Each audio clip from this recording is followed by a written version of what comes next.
పవన్ కళ్యాణ్కు అనుభవం లేదట. స్టీల్ ప్లాంట్ కార్మికులను పరామర్శించడానికి వెళ్ళిన పవన్ కళ్యాణ్ ప్రెస్ మీట్లో జర్నలిస్ట్ అడిగిన ప్రశ్నలకు నాకు ఈ డిపార్ట్మెంట్ గురించి అనుభవం లేదు, ఈ శాఖ గురించి నాకు అనుభవం లేదు అని ఆయన మాట్లాడుతుంటే నవ్వు వస్తూ ఉంది. ఒక పార్టీ అధ్యక్షుడిగా 16 సంవత్సరాలు అనుభవం ఉన్న రాజకీయ నాయకుడిగా పవన్ కళ్యాణ్ 2008 నుండి రాజకీయాల్లో ఉన్నాడు. అటువంటిది నాకు అనుభవం లేదు అని చెప్పుకోవడానికి సిగ్గనిపించట్లేదా పవన్ కళ్యాణ్ గారు?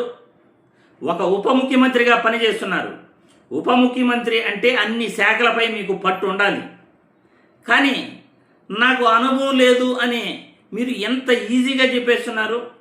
ఒక్కసారి ఆయన మాట్లాడిన మాటలు చూసిన తర్వాత దీనిపై కరెక్ట్ కౌంటర్ అనేది పవన్ కళ్యాణ్ గారికి చెప్పాలి. ఎందుకంటే ఒక ఉప ముఖ్యమంత్రి బాధ్యతారాహిత్యంగా సమాధానం చెప్పలేక, అటు స్టీల్ ప్లాంట్ కార్మికులకు న్యాయం చేయలేక, న్యాయం చేసే పొజిషన్లో ఉండి కూడా తప్పించుకునే మార్గం చూస్తున్నాడు పవన్ కళ్యాణ్. ఒక్కసారి పవన్ కళ్యాణ్ ఏం మాట్లాడాడో చూసి మళ్ళీ విశ్లేషించుకుందాం. ఆ రోజున ఇదే దాంట్లో గత వైసీపీ ప్రభుత్వం నమ్మేస్తానంటే మేము వచ్చి కూర్చొని కొట్లాడాలి.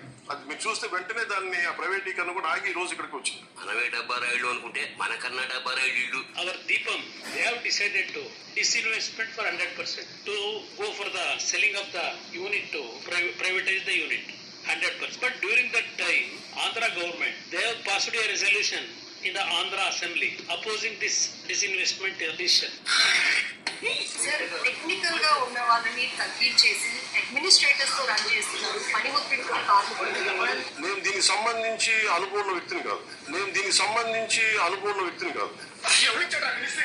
సంఘాలు ఉన్నప్పుడు మీరు కూర్చోబెట్టి వీళ్ళు ఒక్కొక్క ప్రభుత్వం వచ్చినప్పుడు ఒకలా బిహేవ్ చేస్తాయి సంఘాలు. మీరు వైసీపీ వచ్చినప్పుడు కాంప్రమైజ్ అయిపోయి, వైసీపీ వచ్చినప్పుడు ఈ స్థలాలని మనం ప్రైవేటీకరణ చేసేస్తారు, వాళ్ళతో ఇవి వాస్తవాన్ని చెప్పగలం. అస్తమాను అక్కడ హిరణ్యకశిపుడు అస్తమాను శ్రీహరి ఎక్కడ ద్వేషిస్తూనే ఎక్కడున్నాడు విష్ణు అని చెప్పి కొడుకుని అడుగుతూ ఉంటాడు కదా. అదే విధంగా వీళ్ళు ద్వేషిస్తూనే అస్తమాను జగన్ గారి. చూసారుగా, అనుభవం లేదట పవన్ కళ్యాణ్ గారికి. అనుభవం లేకనే జగన్ పైన నెట్టేస్తున్నాడు. స్టీల్ ప్లాంట్ కార్మికులు జగన్మోహన్ రెడ్డితో కుమ్మక్కయ్యారట. అప్పుడు ప్రైవేటీకరణ చేసేయమని జగన్మోహన్ రెడ్డికి స్టీల్ ప్లాంట్ కార్మికులు చెప్పారట. అటు స్టీల్ ప్లాంట్ కార్మికుల్ని, ఇటు జగన్మోహన్ రెడ్డి పైన, ఇద్దరిపైన అబాండాలు వేసేస్తున్నాడు. ఇతను అసలు రాజకీయ నాయకుడా లేకపోతే ఇతను ఏమో నాకైతే అసలు అర్థం కావట్లేదు. ఇంత పచ్చి అబద్ధాలు చెబుతున్నాడే పవన్ కళ్యాణ్. స్టీల్ ప్లాంట్ కార్మికుల ముందు ఇదే మాట మీరు మాట్లాడగలరా పవన్ కళ్యాణ్ అని ఈ వీడియో ద్వారా ప్రశ్నిస్తున్నాను. స్టీల్ ప్లాంట్ కార్మికులు ఎప్పుడు ప్రైవేటీకరణకు మీరు ఒప్పుకున్నారు అని నేను ఈ వీడియో ద్వారా పవన్ కళ్యాణ్ని ప్రశ్నిస్తున్నాను. జగన్మోహన్ రెడ్డి ఎప్పుడు ప్రైవేటీకరణకు ఆయన అంగీకరించాడు, ఎప్పుడు ప్రైవేటీకరణ చేశాడు అని ఈ వీడియో ద్వారా నేను ప్రశ్నిస్తున్నాను. అసెంబ్లీలో బిల్లు పాస్ చేసింది మీరు కాదా?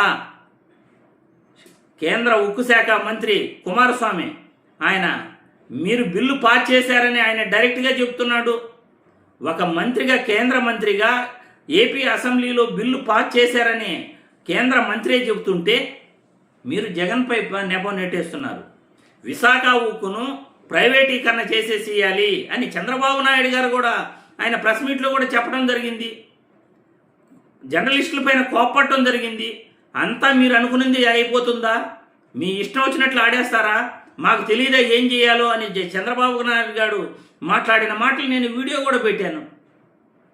విశాఖ ఉక్కు, ఆంధ్రుల హక్కు ఉద్యమం ఎక్కడొస్తుందో అని చెప్పేసి హడావిడిగా కేంద్రం నుండి కొంత అమౌంట్ రిలీజ్ చేసి ఆ అమౌంట్ను స్టీల్ ప్లాంట్ కార్మికుల కోసం కానీ, లేకపోతే స్టీల్ ప్లాంట్ అభివృద్ధి కోసం కానీ, మరమ్మతుల కోసం కానీ, యంత్రాల కొనుగోలు కోసం కానీ, లేకపోతే మంచి మెటీరియల్ కోసం కానీ ఉపయోగించకుండా బ్యాంకులకు ఆ డబ్బులు అప్పులు కట్టేసి స్టీల్ ప్లాంట్ కార్మికులకు అన్యాయం చేసి పొమ్మన లేక పొగబెడుతూ, జీతాలు ఇవ్వకుండా, వాళ్ళని ఇబ్బంది పెడుతూ, వాళ్ళకి భద్రత కల్పించకుండా, సరైన న్యాయం చేయకుండా ఆటలాడుకున్నది ఈ కూటమి ప్రభుత్వం. అందులో మీరు, చంద్రబాబు నాయుడు గారు, నారా లోకేష్ బాబు గారు మీరు అనుకొని ఉంటే వాళ్ళకి న్యాయం జరిగేది. కానీ జరగల. ఈరోజు నాకు సంబంధం లేదు, నాకు అనుభవం లేదు, వీళ్ళందరూ కూడా ఏ ప్రభుత్వం వస్తే ఆ ప్రభుత్వంతో కుమ్మక్కైపోతారు అని మాట్లాడుతున్నారంటే మీ మాటల్ని ఖండిస్తున్నాను నేను. మీరు మాట్లాడుతున్న మాటలు చాలా చాలా తప్పుగా ఉన్నాయి.